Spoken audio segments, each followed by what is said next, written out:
la toute première fois que je filme ici. Je vais essayer de pas trop parler fort, ça résonne encore un peu et j'utilise le micro de cette caméra, donc j'espère que ça ira niveau son. Et du coup, vous l'avez vu dans le titre et dans la miniature, je vais vous montrer ce que j'ai acheté parce que j'ai fait une petite matinée shopping. Voilà, c'est quelque chose que je découvre finalement puisque c'est la première fois que j'ai vraiment un chez moi à moi et je vais commencer à m'attaquer au balcon dans cette vidéo, donc si ça te plaît, reste là.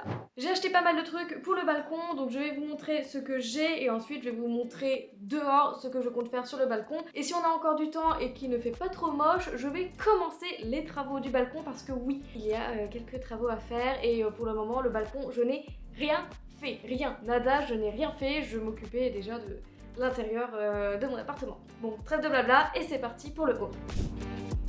Déjà, cette petite chaîne noire, donc c'est une petite chaîne en fait pour suspendre des pots de fleurs. Ça va me servir à suspendre un pot de fleurs. Voilà, pour le balcon, je vais vous montrer ça tout à l'heure. Donc c'est une chaîne noire qui vient d'Amazon. J'ai acheté une guirlande, donc c'est une guirlande de 10 mètres, je crois. Je ne l'ai pas ouverte. Donc en fait, c'est une guirlande qui a plein d'ampoules et ce sont des ampoules comme ça, exprès pour l'extérieur. C'est un grand tapis, il fait 3 mètres, je crois, je ne suis plus certaine. C'est un tapis d'extérieur, donc la matière je pourrais pas trop vous dire ce que c'est. C'est un truc un peu en paille, je dirais. Voilà, j'ai pas encore ouvert. Et ça va être pour mettre au sol sur mon balcon.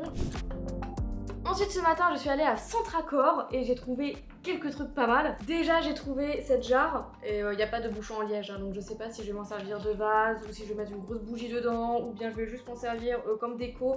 J'en ai aucune idée mais en gros je compte poser ça au sol sur le balcon pour décorer un peu. Donc ensuite toujours à Centracor, j'ai trouvé ça, voilà, c'est une rondelle de bois. J'ai trouvé ce petit bocal aussi tout mignon, ça je pense que je vais plus le mettre à l'intérieur. Ensuite j'ai trouvé ce vase, dernier achat de chez Centracor, parce que j'aime vraiment beaucoup les apéros.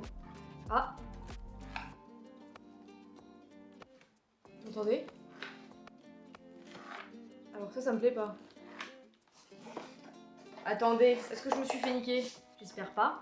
Et ben voilà, il y a un coin de la planche au-dessous qui est pété. Je me suis fait un peu niquer. Donc j'ai acheté une moustiquaire pour la porte en fait du salon. Pour mettre dehors, par terre, au balcon, j'ai cette lanterne. Je sais pas du tout ce que ça vaut, c'est du Action encore une fois, je suis pas sûre que ce soit de la très bonne qualité. Donc en fait c'est une lanterne avec une fausse bougie dedans et en fait elle est solaire. Ensuite j'ai acheté une pince à barbecue, voilà c'est pas de la déco mais c'est vraiment un truc très pratique. Après j'ai acheté une petite guirlande, donc toujours chez Action. Et c'est une guirlande toute fine, il y a combien de mètres? Il y a 15 mètres. Et en fait je vais faire un mur végétal sur le balcon et cette guirlande elle est solaire donc il n'y a pas besoin de pile. Et j'aimerais bien en fait l'entortiller autour de mon mur végétal. Ensuite j'ai trouvé ça. C'est trop mignon pour mettre sur la table dehors. Voilà c'est tout. Donc dedans je pense mettre une bougie chauffe-plat. Et ensuite il reste que 2 articles, ce sont des cache-pots. Voilà mon balcon. Du coup, là j'ai mis la lanterne pour que ça commence à prendre le soleil. Et ensuite là j'ai 4 jardinières. Ici j'ai une grande plante, elle vient de Jardiland, c'est de l'érable du Japon. Au-dessous il y a un petit tabouret marche-pied que j'ai acheté sur Amazon. Et voilà l'espace que j'ai. Donc en fait c'est une partie extérieure, du coup je ne peux pas péter le carrelage et je le trouve absolument immonde. Le peindre du coup c'est pas possible, je trouve ça dégueulasse de peindre sur du carrelage, c'est horrible. En fait la solution la plus économique et la plus ergonomique pour le moment que j'ai trouvé, c'est de mettre un tapis. Au début je voulais mettre des dalles en bois, mais en fait je trouve que ça va faire trop oppressant avec toutes les lattes. Ici ce sera mon mur végétal. D'ailleurs en haut j'ai mis une lumière extérieure, un petit crochet et j'ai mis des prises pour notamment quand je fais des soirées pour brancher les téléphones ou justement brancher le barbecue. Le chantier à faire c'est d'enlever toute la peinture de la rambarde qui est absolument dégueulasse. En fait je sais pas, ils ont peut-être pas mis de la peinture adaptée, j'en sais rien, mais elle s'écaille, elle rouille, voilà c'est ignoble. Du coup je vais tout gratter, donc je vais laver entièrement le petit muret et refaire toute la rambarde.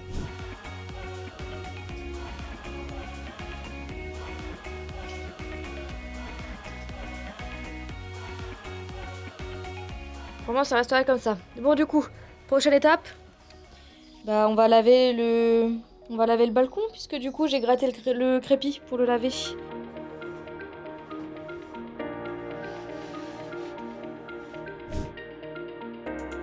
Donc là on est de l'autre côté de mon balcon et en fait je suis allée chercher mon pistolet à chaleur, donc il va bientôt être 19 h, il fait humide, c'est pas encore sec mais je veux en avoir le cœur net.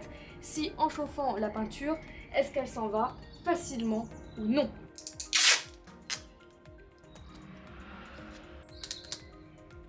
Il peut aller jusqu'à 300 degrés.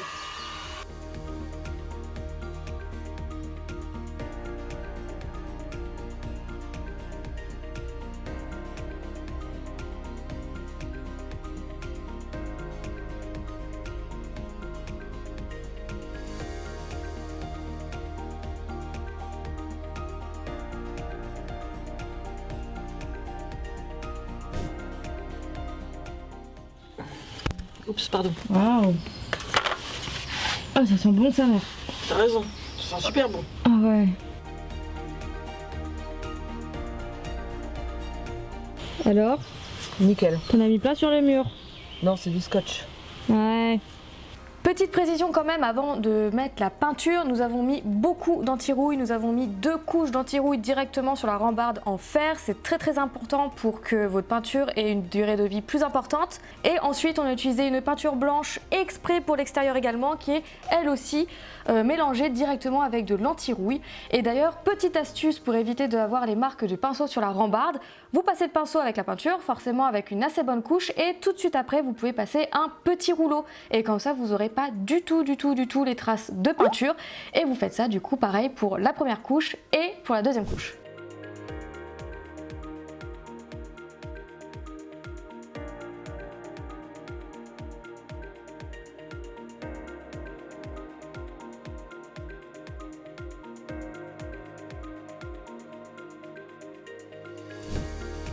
Pour le sol du coup, comme je vous l'ai expliqué au début de vidéo, je ne peux pas modifier, ni peindre, ni casser le carrelage, ni autre. Du coup j'ai trouvé l'astuce d'acheter un énorme tapis, c'est un tapis de plus de 3 mètres. On a découpé en fait l'endroit où il y a ma fenêtre comme vous pouvez le voir sur l'image. Donc on a fait un très grand rectangle et ensuite on vient directement ajuster à même le sol, donc à l'aide d'une règle en métal pour éviter de la couper et un cutter. Et voilà, on marque les plis, on découpe et comme ça on est sûr d'avoir le sol entièrement recouvert. Et ensuite pour éviter que le tapis s'effiloche, on vient le brûler avec un briquet, ça évitera que tous les petits fils en fait dépassent. Et ensuite on passe enfin à l'aménagement. Je ne l'ai pas filmé non plus, mais après nous avons fixé les treillis au mur pour que les plantes puissent grimper tranquillement. Et évidemment, on passe à la pièce maîtresse de mon balcon, qui était mon cadeau du 25e anniversaire de tous mes copains. Voilà. Par contre, je déballe mon cadeau d'anniversaire 1 an plus tard. Tu te rends compte que la notice elle est plus grande que toi? Oui. Faire ça 4 fois, je suppose. Faut que je comprenne le mécanisme. Ah, je crois que j'ai compris. Ça va très bien. Non mais c'est bizarre. Il est tordu du carton peut-être, non? C'est très bien comme ça. Je suis pas teubée à ce point. Ne réponds pas à cette question. Pourquoi vous regardez tous comme ça là? Ah, on t'observe, hein, c'est cool. Ah c'est bon là, non?